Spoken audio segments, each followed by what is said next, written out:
Assalamualaikum warahmatullahi wabarakatuh. Kami dari kelompok 10 mata kuliah psikologi klinis kelas 3-4. Kelompok kami yang beranggotakan 3 orang, yaitu saya dari Ramadan, kemudian ada Genta Rizky Alfarizi, dan Setia Ningrum Prima. Di sini kami akan membahas tentang pendekatan kelompok. Jadi pendekatan kelompok itu salah satu metode yang banyak digunakan di arus mikro. Terus metode ini juga efektif karena dapat menjangkau banyak klien dalam satu waktu. Kemudian salah satu dari contoh pendekatan kelompok ini yaitu pendekatan interaksional yang dikembangkan oleh Yalom pada tahun 1975. Kemudian ada 11 faktor kuratif. Jadi faktor yang pertama itu membangkitkan harapan. Jadi baik dalam konseling atau psikoterapi kita tuh perlu membangkitkan dan memelihara harapan. Kedua ada universalitas. Jadi universalitas itu kesamaan dalam masalah yang timbul dan penerimaan penuh dari anggota yang lain. Kemudian juga ada penerangan yang bersifat didaktis, dapat dilakukan oleh profesional atau anggota lain. Terus juga ada altruisme, yaitu kebahagiaan yang akan memberi seorang lebih menghargai dirinya tanpa mengharapkan imbalan atau keuntungan pribadi. Kemudian ada pengulangan korektif keluarga asal seperti konselor, asisten konselor, dan anggota kelompok lain dapat dipandang sebagai representasi dari keluarga asal kalian. Selanjutnya ada pengembangan teknik sosialisasi, yaitu umpan balik dari anggota yang akan menolong kliennya. Kemudian ada peniruan perilaku yang dimana klien ini memperoleh manfaat dari pengamatannya. Kemudian ada belajar berhubungan dengan pribadi lain. Jadi ya, yang ini tuh kelompok merupakan mikrokosmos sosial. Jadi klien dapat berinteraksi dengan baik dalam kelompok. Kemudian ada rasa kebersamaan, yaitu rasa tertarik anggota pada kelompok yang dapat membuat rasa bersatu. Kemudian ada katarsis, merupakan faktor penyembuh dalam konseling kelompok.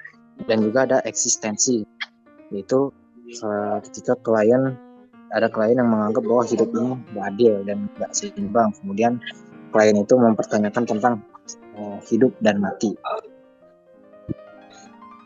Kemudian ada 3 pendekatan kelompok menurut Glassman dan White. Jadi tipe pertama itu konseling atau terapi di dalam kelompok. Nah, tipe pendekatan ini tuh biasa digunakan pada psikodinamika, analisis transaksional, ataupun terapi gestalit. Kemudian yang kedua itu ada konseling atau terapi dengan kelompok. Nah, fokus pendekatan ini itu adalah hubungan antar pribadi dan konflik yang mungkin terjadi dengan adanya proses kelompok. Nah, dan tipe yang ketiga itu konseling atau terapi kelompok yang bentuknya ini lebih menekankan pada interaksi antar anggota dan fokusnya adalah saat ini dan di sini.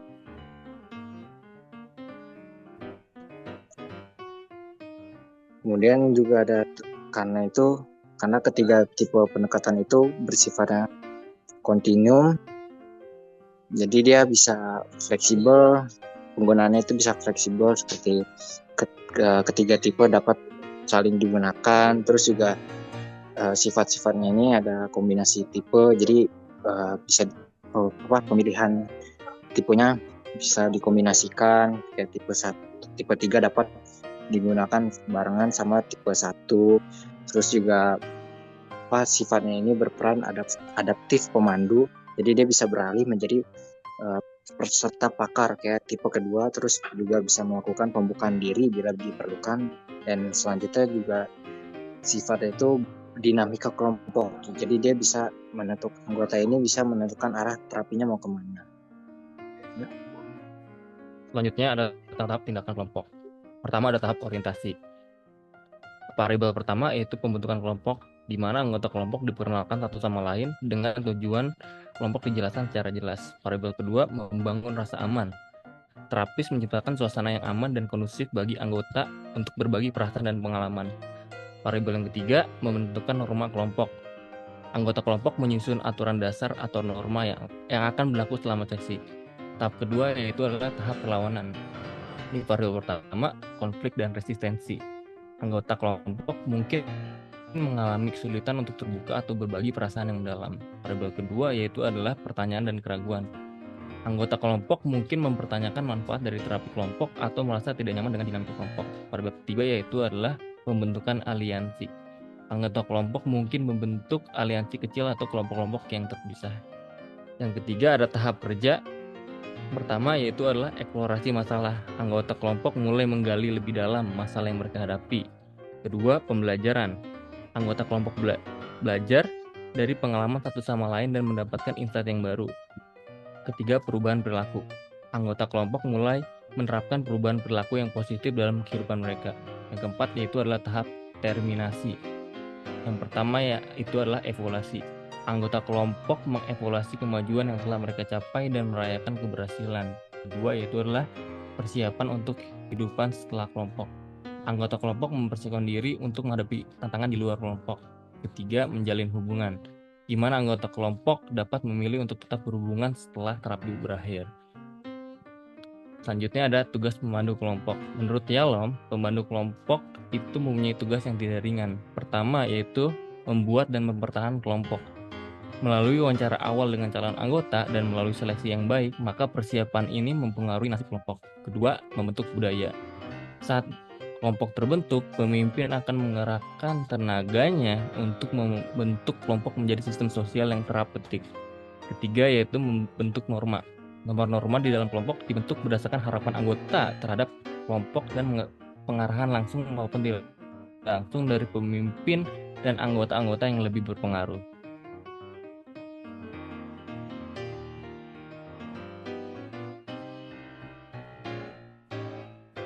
Selanjutnya ada norma kelompok. Yang pertama ada kelompok pemantauan diri.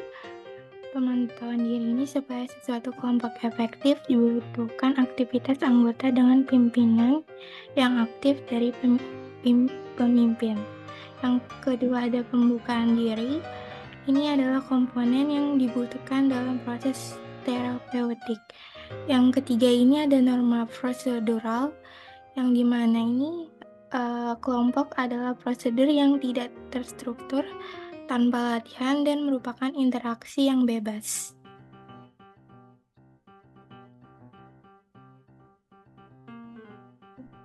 Selanjutnya ada norma kelompok. Yang pertama itu ada pentingnya kelompok. Semakin pentingnya arti kelompok bagi anggota kelompok akan menjadi semakin efektif. Yang kedua ada anggota sebagai agen penolong kelompok.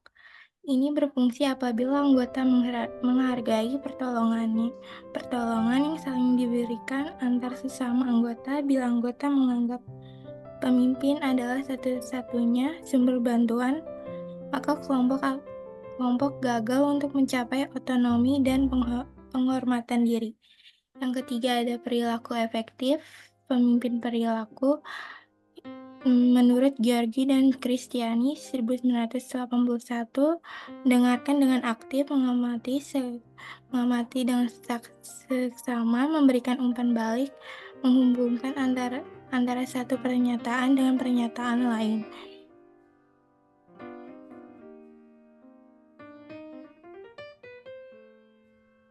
Yang terakhir, jadi kesimpulannya ini dalam psikologi klinis, pendekatan kelompok adalah yang terbaik karena menekankan metode yang digunakan dan dapat mencakup banyak faktor kuratif dan banyak kelayakan dalam satu sesi. Pendekatan interaksional yang diciptakan oleh Yalom 1975 ini adalah salah satu contohnya. Faktor kuratif menanamkan harapan, universalitas, dan berbagi informasi adalah kunci keberhasilannya. Psikoedukasi, dukungan, dan terapi adalah beberapa jenis pendekatan. Secara umum, proses kelompok terdiri dari tahapan awal, transisi, kerja, dan akhir. Dengan masing-masing tahapan memiliki fokus khusus.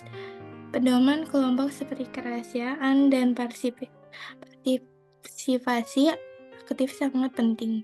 Metode ini memberikan anggota kesempatan untuk belajar dan berkembang bersama dalam lingkungan yang aman dan terkendali. Metode ini membantu mereka berkembang secara interpersonal dan personal. Sekian materi video presentasi dari kelompok kami. Jika ada kurang lebihnya, mohon maaf. Wassalamualaikum warahmatullahi wabarakatuh.